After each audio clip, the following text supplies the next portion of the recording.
Hey guys, how's it going? Hope you're all doing great, as I always say. Staying happy, healthy, and hydrated and all that good stuff. In this video, I have some stories about the Jersey Devil.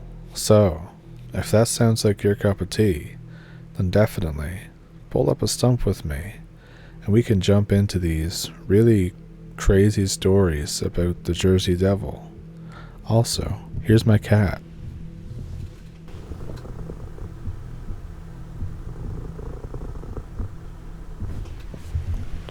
So she's ready, and I'm ready, so let's jump into it. Thank you for watching. So this is a story about me going camping when I was 14 years old. I live in New York City, and I was in Boy Scouts. We go on this camping trip to New Jersey, and we're spending 2 nights out there with about 24 kids around my age. This camping trip is to take place in some woods in the middle of nowhere. There's no towns or lights or anything. It's just a small road around 2 miles away from the campsite where the bus is parked. So, we spend the day chilling, and I'm playing with friends and just doing all kinds of teenage stuff.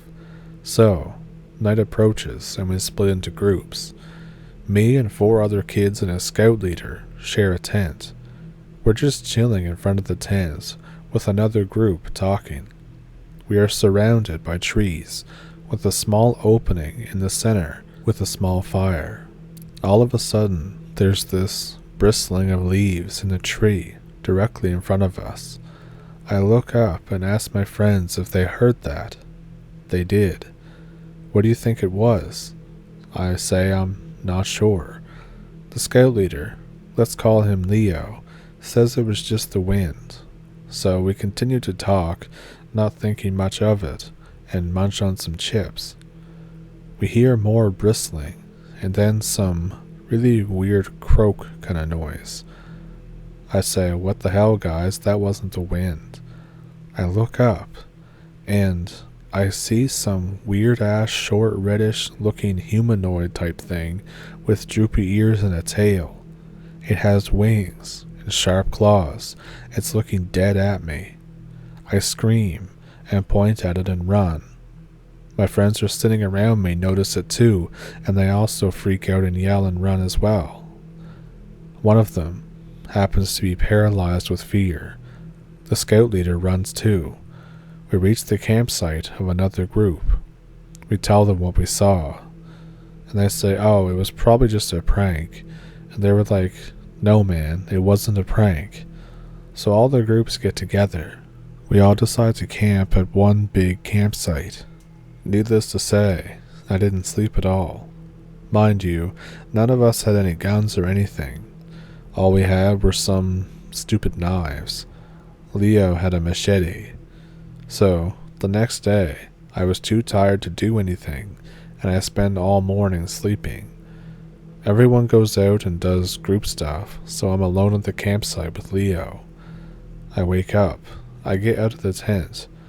I see that thing again, only this time it seemed taller and almost human-like.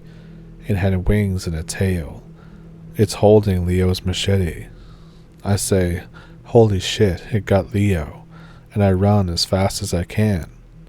After about 5 minutes, I can't run anymore. I have asthma, so I'm wheezing. I fall down, collapsing. 10 minutes or so go by. I'm still on the ground. I left my asthma pump at the site. I can't move. Leo finds me. What happened? He's really frantic. He says that he went to go to the bathroom and he heard screams. He says he came back as quickly as he could and followed my steps. I can't even think. I'm so out of breath. He's freaking out. He calls the other scout leaders, takes me to the bus. I muster up my breath and tell him, inhaler. He sprints back to the site and comes back 3 minutes later. He gives me my inhaler, and I finally am able to tell him what happened. This has gone far enough. We're packing up and we're leaving tonight. I'm relieved. So that night, we're all boarding the bus. A lot of us see that thing again, but way off in the distance. But this time, we're not scared of it. We're just staring at it in awe. We can't see it, just its kind of figure, its outline, but I know that it's looking back at us. We drive away. I never went to Jersey again. I never told anyone, except now, because I know everyone would not believe me or just make fun of me. I still have dreams about it even now.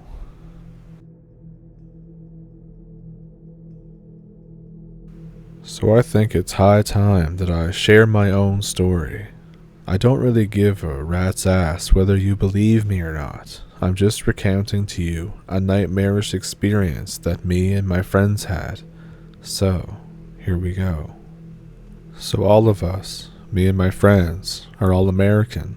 We were all in our early 20s, and this was in 2003. I had just finished getting an engineering degree at college, and I was relaxing this one day in a cafe with the boys. We were all roommates, so we know each other very well. Me and my 3 other friends, Greg, Maximilian, yes, that's his name, and I'm pretty jealous of it too because it sounds really cool and badass, but I'll be referring to him as Max.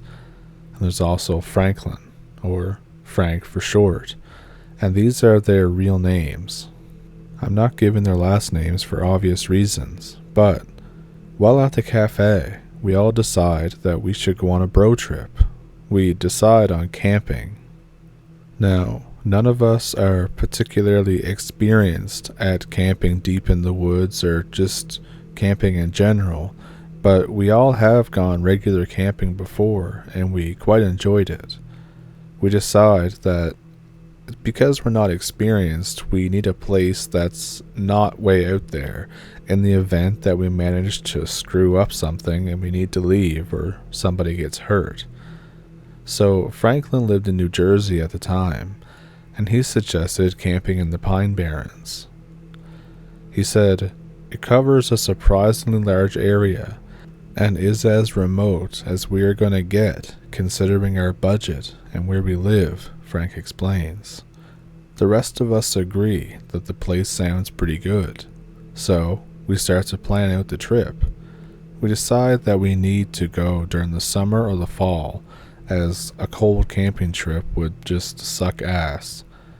Maximilian proposes that instead of camping at some basic bitch campsite with like 200 other people, why not just go hiking, find a suitable clearing just off the trail, and camp there for 3 or 4 days. We all like this idea. Greg says that his cousin could drop us off and pick us up, as he would not really have a place to park a car for several days while we decide to romp around in the woods. So after this meetup, we can fast forward a few days. We have the trip all planned out for the most part. We're going to be out there for 4 days and 3 nights, leaving on Friday and returning on Monday. Greg's cousin will drop us off at the edge of the woods. We will rendezvous with his cousin at the intersection of Long Island Expressway and Wading River Road on the 4th day. We have the following: a 1-shot 22 LR rifle for each of us. Additionally, Max has a .45 ACP 1911 and Frank has a revolver, a 38 or a 22, I don't remember which. We have our camping essentials. I'd rather not waste time describing those though. I think Greg brought a fishing rod though, and we all brought a few changes of clothes. We decided against bringing our girlfriends, as Greg had just broken up with his, and we didn't want him to feel left out and feel alone. And all the other ones were not too crazy about spending several nights in the woods. So once again, we can fast forward a few days to the Friday. I have all my stuff packed and ready to go. At like 10 or 11 a.m., Greg's cousin pulls up to our house in a dark green Plymouth minivan. We toss our stuff in the back and we head off. I think it was like an hour and a half drive from the house to where we would get dropped off at. For the sake of brevity, I will refer to Greg's cousin as Carl. Carl seems like a pretty cool guy. He graduated university a few years before we did, so the drive there is pretty fun, and we all get to know him. We mainly talk about what we're going to do, where we are going to hike, and what we're going to eat. So again, fast forward to us driving along the forest's edge. We check for officers, and the area seems secure. So we pull off to the side of the road that we are on. We unpack and hop out. We wave and say goodbye to Greg's cousin, and then we head off into the woods for our adventure. The plan at this point was to hike for a few hours until we find a good clearing. So we hike a mile or two into the woods. It's been super nice so far. There's little amounts of trash, and we've seen a few chipmunks and squirrels. We hear the birds singing as well, and we definitely heard a few woodpeckers. And we reach this clearing. It's roughly 45 or 50 feet in diameter. The worst part of it was that there was a poison ivy patch on the northeast edge of the clearing. We made sure to avoid this area. So we set up our tents in the area, and then we build a fire pit and gather firewood, because why would we do that at night? Do you want a sprained ankle from tripping on the branches? After setting up our home base, we decide to hike some more and plink some targets. The hike is going very nicely. We see some geese flying in the distance in their familiar V formation. Unfortunately, we see a few plastic bottles and some bushes. It's sort of depressing and annoying. We see some Jewel Osco grocery bag stuck in a tree. We aren't exactly the Al Gore type, but something about being so far into the woods and still seeing some lazy person's trash just really annoyed us at the time. Frank is somewhat good at climbing, so he decides to climb up there and pull it down. He sets his pack on the ground and begins the climb. The plastic bag is about 15 feet above the ground. It takes Frank about 3 minutes to get up to it. And, "Oh shit," he yells. "What is it?" I say. "Are you okay?" someone else says. "Yeah, I'll tell you once I get down." Frank untangles the bag from the branches that it was caught on and jumps back down to us. He says, "I saw some screwed up animal in there." What was it? It was a really mutilated raccoon. Man, how screwed up was it? Its head was smashed in, and its chest was torn open, with all the ribs looking broken. Also, it smelled like rubber. That's gross. You didn't touch it, did you? It might have some weird disease. And he pauses for a second and says, "Oh, I never really considered that." He thinks back and realizes that he never touched it, but he says, "No, but I'm gonna put some hydrogen peroxide on my hands just to be safe." Someone asks, "What do you think did it?" My guess is that some hawk was carrying it, dropped it, got it back, and was in the middle of eating it when we showed up. It got scared and flew a safe distance away or something. And then I ask him, "So, what's your plan with the plastic bag now that you're stuck with it?" And he just says, "Oh, I hadn't thought of that. What am I supposed to do with this? It's not like there's a dumpster nearby." So we tell him to just put it in his back pocket in the pack, and we get back to hiking. We've dicked around here for long enough, and to be honest, I don't want to have to be hiking in the dark. So we continue on our hike. And for some quick info, since I live in the suburbs, I'm used to seeing a bunch of fat and slow squirrels and chipmunks that run only if you're right next to them. So it's always sort of a weird experience for me to go deep in the woods and see timid and skinny squirrels and how rarely you see them compared to the suburbs. So I was already feeling a bit weird due to how far I was out of my environment. I told myself that everything was fine and that any weird feeling or concerns of mine were just from living around many humans and a lot of technology. I know that was worded kind of badly, but you get what I mean. I'm including this because I figured that it would be helpful so that you know more about my state of mind and my attitude toward the feelings in the woods. So anyways, we're marching along, and we see the sun just beginning to sit. I tell the boys that we should start to head back. So we start to head back the same way we came, because we don't want to get lost. By now, the sky has that orange-yellow hue to it that you sometimes get as the sun sets. It was quite pretty, to be honest. So we are passing the tree that Frank had pulled the plastic bag from. Greg trips on a large root that was protruding from the ground. He falls face first as his hands were in his pockets, which, to be honest, was kind of funny to see. He stands himself back up. I'm about to ask if he is okay when I see a large, brown, reddish stain on his jacket that wasn't there before. "The hell is that?" I ask. "Huh?" Max says. Greg looks down at his jacket, sees the stain, and starts freaking out. He starts saying, "What the hell is this? I just got this 2 weeks ago with Sarah," he yelled. Sarah was his girlfriend at the time, and if I'm honest, a solid 8 out of 10. Max grabs the longish stick and pokes at where Greg fell. He pushes some leaves out of the way and exposes the corpse of a possum. The corpse was not a fresh one. The thing had had its chest ripped open, with maggots all over it. Surprisingly, this one didn't smell like rubber. Seeing that the corpse was full of maggots, Greg started to freak out even more.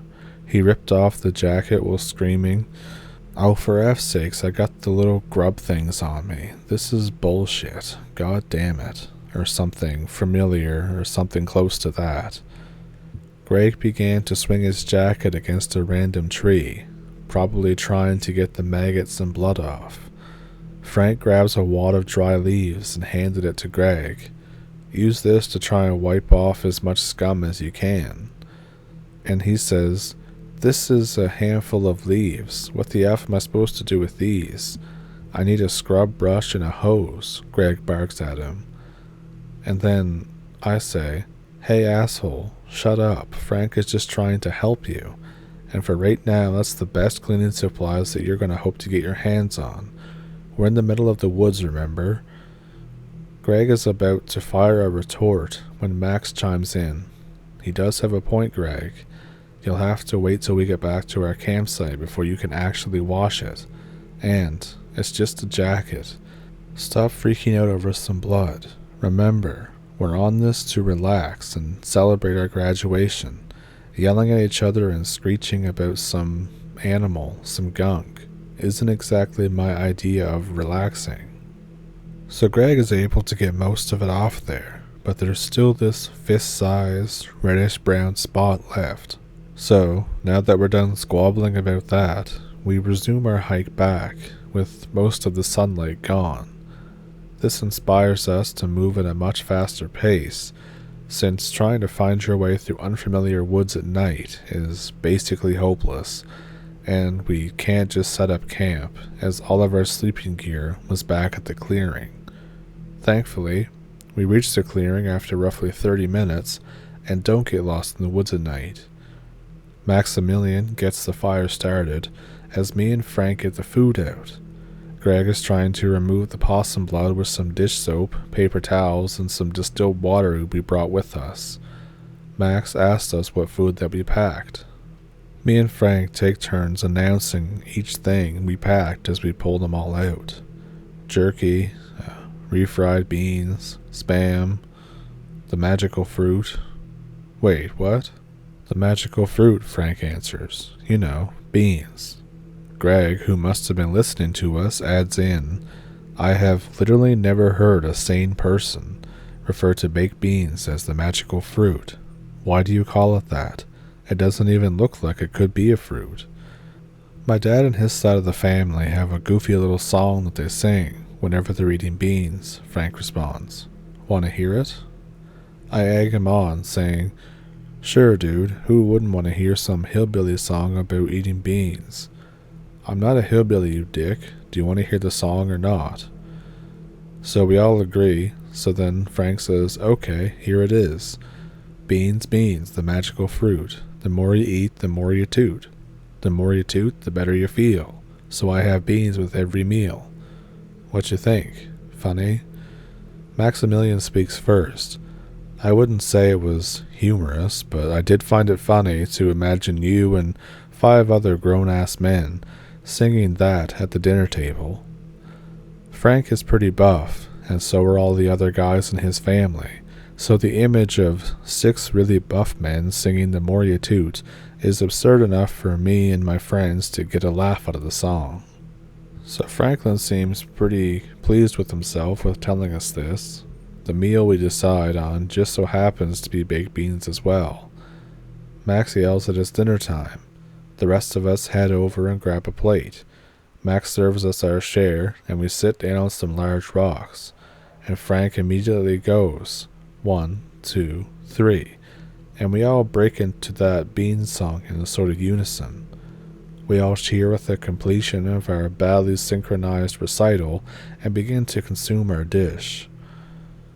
In the middle of the ritual of the consumption of the baked beans, we hear something. A loud shriek tears through the woods.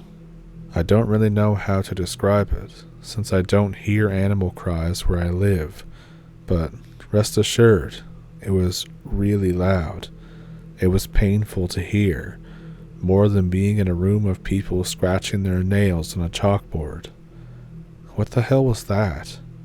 Was that some sort of animal's death screech? I asked my friends. I've heard the screams of dying animals before, and that didn't sound like one. It was too loud for a dying animal to make, too. You'd have to be sitting right next to the animal for that kind of volume, Greg tells me.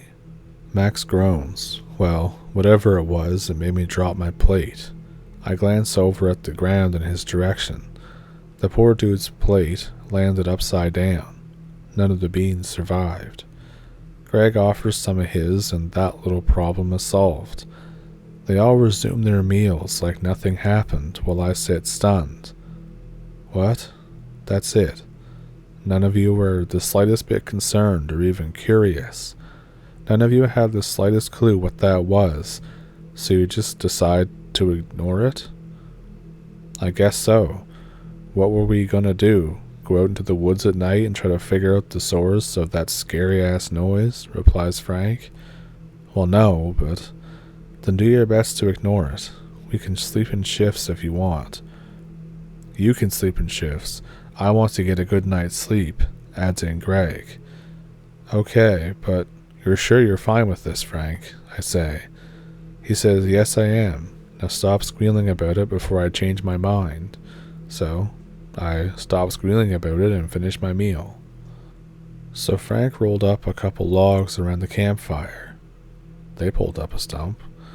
We head over and begin to talk around the campfire. We're sharing stories about college, as Max and Greg are telling us about some terrible professor they both had. I look over at Frank. He's staring wide-eyed past Max and Greg, deep into the woods. I follow his line of sight, and it takes a minute or two before I notice them. The hair on the back of my neck goes straight up, and I get goosebumps on my skin. I can see a pair of 2 yellow-orange eyes about 20 yards away. I'm not exactly able to tell how high off the ground they are. Max and Greg, noticing that no one is listening to them, and are instead looking into the forest, ask us what's so interesting. Right as they say this, something makes a loud snort or a grunt. This is followed by a really long growl, like a large dog's growl, but deeper, louder, and far more evil. I get up, and I now realize how big this thing must be. The eyes are at my eye level, and I'm 6'4". Max and Greg, who are the closest to the edge of the clearing, bolt off their logs and get to our side of the campfire. Frank snaps out of his gaze and grabs his revolver. He stands up and aims at the eyes, yelling at it to F off. The rest of us dart over to our tents and retrieve our guns and spare ammo. I load mine. We get in a line. We aim. Frank says, on a count of 3, fire. He counts to 3, and we fire. We shoot in semi-unison.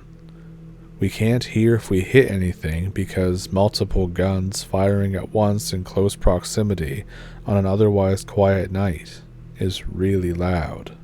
So, after a few moments, once I regain my full senses, I no longer see the eyes. But I know it's not gone. I just think, oh shit. One of us says, what the hell was that thing? Whatever it was, hopefully it's gone now. Okay, it looks like you've got your wish. We're definitely sleeping in shifts tonight, if we sleep at all, that is. We all reload and set up a sort of perimeter. Most people would not be proud of this. We just cleared out what would block our field of view. Basically all vegetation or rocks over 6 inches were just cleared away. We used the logs to make a barrier-ish thing. This, quote, barricade served more purpose for our own feeling of safety. It did not really serve any realistic purpose for defense. The forest is now dead quiet. It's really creepy. So here's our plan. 1 sleeps while 3 are awake. 1 man has the 1911, 1 man has the revolver, the other guy has the 4.22 one-shot rifles. The second a person sees something yellow or orange in the woods, they immediately fire a warning shot into the air to wake up the other boys and hopefully scare it off. Myself, Frank, and Greg take the first shift. All is well. The second shift is myself, Max, and Greg. At some point, Greg gets spooked by what he says is some shuffling in the woods and fires at it. Me and Max nearly jump out of our skin. Frank wakes up. We're pissed at Greg, but nothing else happens that night. So fast forward to the morning. We hastily pack up. We immediately go back the way we think we came, as we will somewhat have an idea of how far we must go. Greg says that he is going to check on the area that he shot at last night. We tell him to wait a few minutes so the rest of us can go with him, for safety reasons. About 5 minutes later, we are fully packed and head over to the area. We are looking around for signs that show that there was some sort of animal there last night. Max shouts out for us to have a look at what he found. There's a distinct trail of hoof prints, but they were not deer tracks. They were huge, and they were cloven. My blood runs cold. Greg is pleased to see that he was correct to fire. Max reminds him that if it was a human, he would be feeling otherwise. Frank says maybe it was a cow or a horse. I tell him that these woods are not exactly a good environment for a fully grown cow, and that it would have been much louder last night if it was a horse that Greg shot at. Greg stops. We are all thoroughly spooked and decide to GTFO. We begin our trip back to the highway. Our plan is to get to the highway before sundown and then try to hitch a ride. We make sure that our guns are loaded and head off. We are hiking through the undergrowth as fast as possible now. We aren't the fittest people, so we're not moving very fast. However, the hike back is very different from the hike to here. The landmarks are different, or look different, or are not there at all. Fallen logs that I remember to be covered in mushrooms are instead covered in thick layers of moss. This may not sound scary or disturbing, but when you're trying to get out of the woods, and you think there may or may not be something stalking you, it's different. These differences in the landmarks and the environment throw us off a bit. At roughly noon, we realize that we do not know where we are going. Greg begins to freak out. We all start to freak out. Like the dumbasses we are, we did not think to bring any sort of flares. It takes the four of us like 30 minutes to get our shit together. Thankfully, me and Frank had packed compasses. When we entered the woods, we went northeast. We decided that our best option was to go straight south. About a half hour after devising this new plan, Frank spots a half-eaten deer. The deer has had its stomach torn open. Its intestines were gone. Its thighs had been mostly consumed. Its eyes had also been eaten. This creeps us out more, but we aren't too concerned by it since Frank suggested that it was left behind by some coyotes. But I don't think any of us believed that for a second. I don't think that the other guys noticed this, but like 20 yards past the deer carcass, I saw 4 other half-eaten deer. At least one of them was a buck with a full rack of antlers. I choose not to tell them, as I believe that more fear will not help us escape the woods, and I was probably right to do so. Unfortunately for us, that first deer was not the only carcass that our group came across. Every 10 to 15 minutes, we would come across a new animal corpse. More deer, birds, rabbits, and squirrels, all of them partially eaten. All of them have the same parts of them eaten as the deer. Each corpse we find only adds to our anxiety and our fear, but we still tell ourselves that it was just a pack of coyotes. This possibility brings us a sense of security, however small. That is until we found a coyote, half-eaten, just like the others. Judging from what was left of the creature, it was healthy and muscular. This shatters our theory that coyotes were responsible for all the dead animals. I don't know very much about coyotes, but I don't see why a pack of them would just turn on one, kill it, and then eat it in the same fashion as every other animal. Max is the first to put 2 and 2 together. The dude goes pale. It takes a second or two for the rest of us to catch on. This epiphany shatters our last nerves. We break into a full sprint in the direction that we've been hiking in. This part is sort of a blur. There's sticks hitting my face, thorny plants scratching my skin, and sheer panic. I have no idea how long we ran for, but when we stopped running and regrouped, my watch said 4:45 p.m. We have 2 hours before sunset. Thankfully, no one got separated or hurt themselves during our mad dash, so we are good to go. We recheck our orientation with the compasses and continue our trek south. We are no longer finding dead animals, which puts us at a little more ease. We start to believe that the worst is over. How wrong we were. The next half hour is very mundane, with the most action being Greg almost tripping and falling to a poison ivy patch. It was actually kind of relaxing to just hike through the woods, believing that the illusion that it's safe. But after that calm half hour, shit hit the fan, and fast. Max again was the first to notice it. He whispers at the rest of us to stay quiet. We shut up and we hear it. The distant beating of wings. If you have ever been close to a large bird when it's flying, then you have an idea of what it sounded like. The only problem was, there were no birds in sight. Hide, Max whispers. Each one of us scramble for a bush or a log to hide under. We are dead quiet. It takes what felt like hours for the sound of the wings to dissipate, but it was probably only 20 minutes. The hell was that? Asked Greg.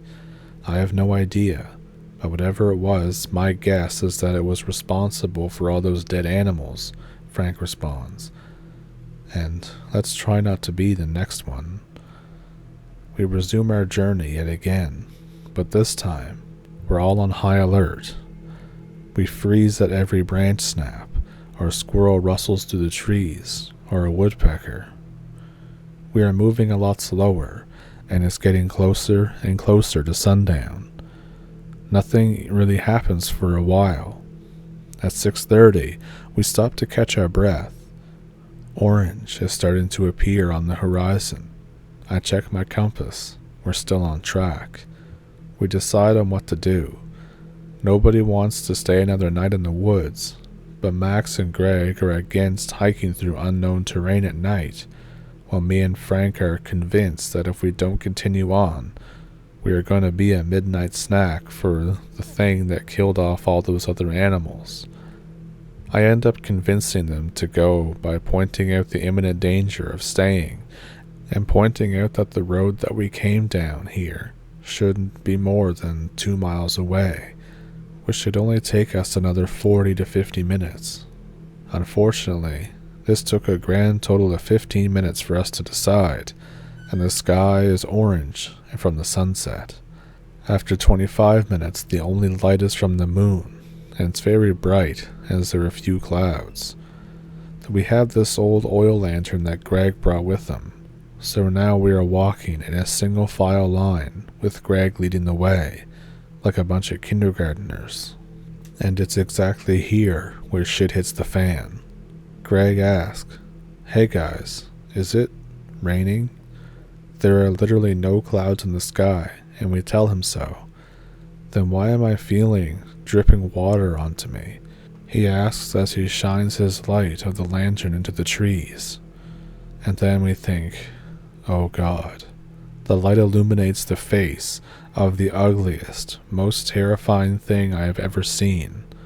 It looked like a cross of a goat and a horse in its shape, with bright yellow goat eyes but without any fur. It opens its mouth and roars the same roar that we heard last night, but 1,000 times louder. Its gums are black, its tongue is pink, like that of a dog, and its teeth are almost as yellow as its eyes. This thing's canines were at the least 1.5 inches long. Its chin had a few dark brown or black hairs. The rest of it is not illuminated enough to make out. It catches us by surprise. For one long-ass second, we all look at it in a mixture of shock, fear, and awe. Then our fight-or-flight instincts kick in, and we bolt. It roars again, and takes flight. In the distance, we see the streetlights of the road, and run even faster. I'm crying at this point, with tears from fear and from joy that we're so close to the road. We make it to the road and continue running down it. Max is ahead of everyone. I'm behind him. Frank is behind me. Greg is behind Frank. But then, Greg trips, stumbles for a second, and face plants. I screech to a halt and turn around and get a good look at the thing for the first time. Unless I ever get Alzheimer's or dementia, I will never forget the sight of that total abomination approaching my friend. It's a massive beast and has the same kind of muscle tone as a Russian powerlifter.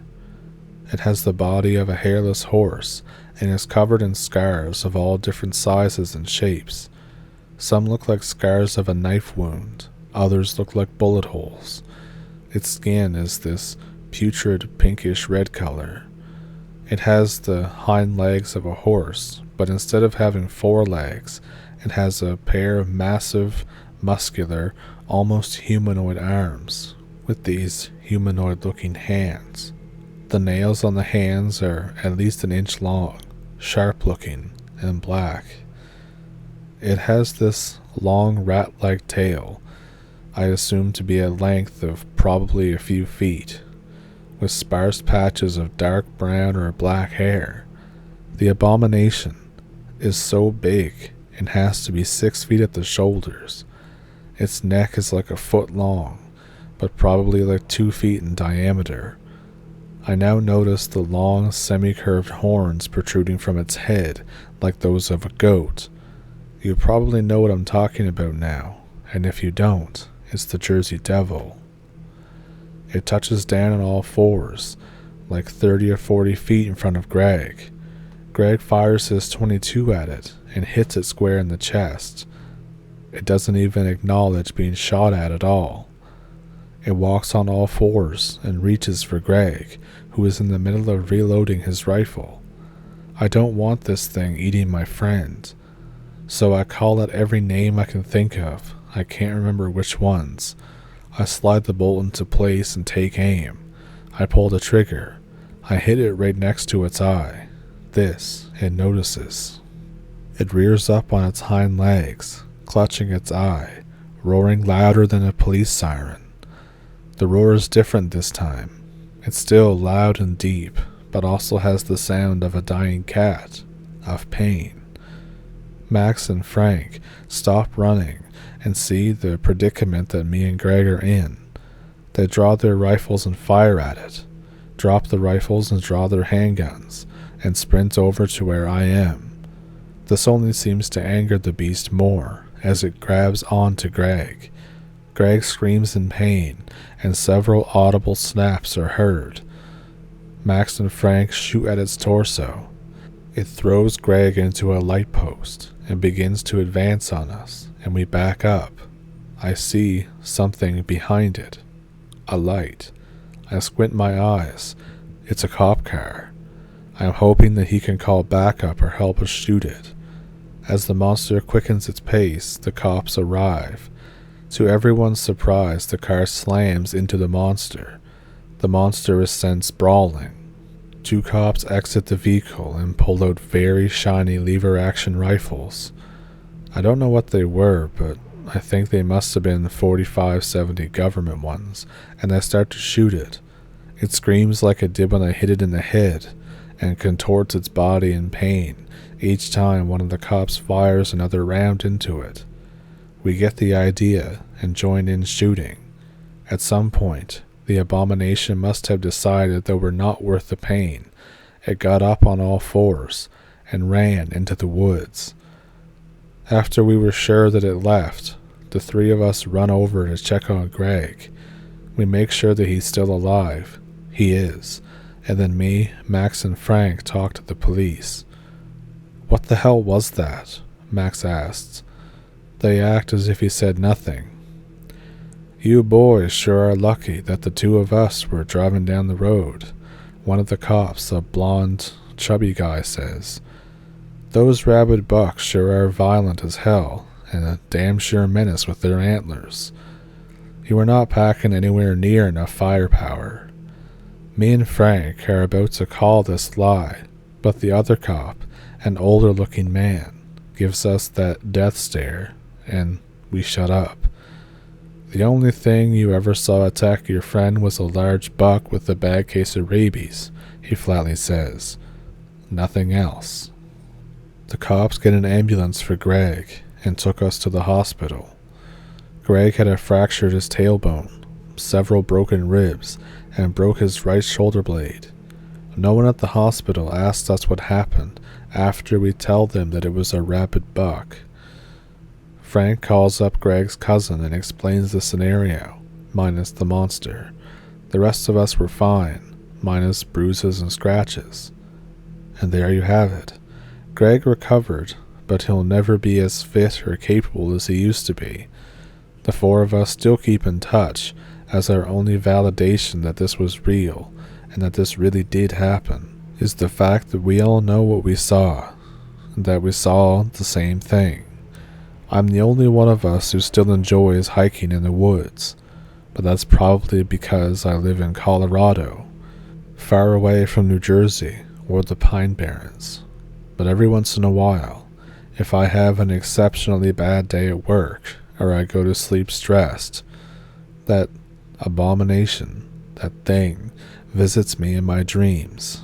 It chases me and my friends through the woods and down that road.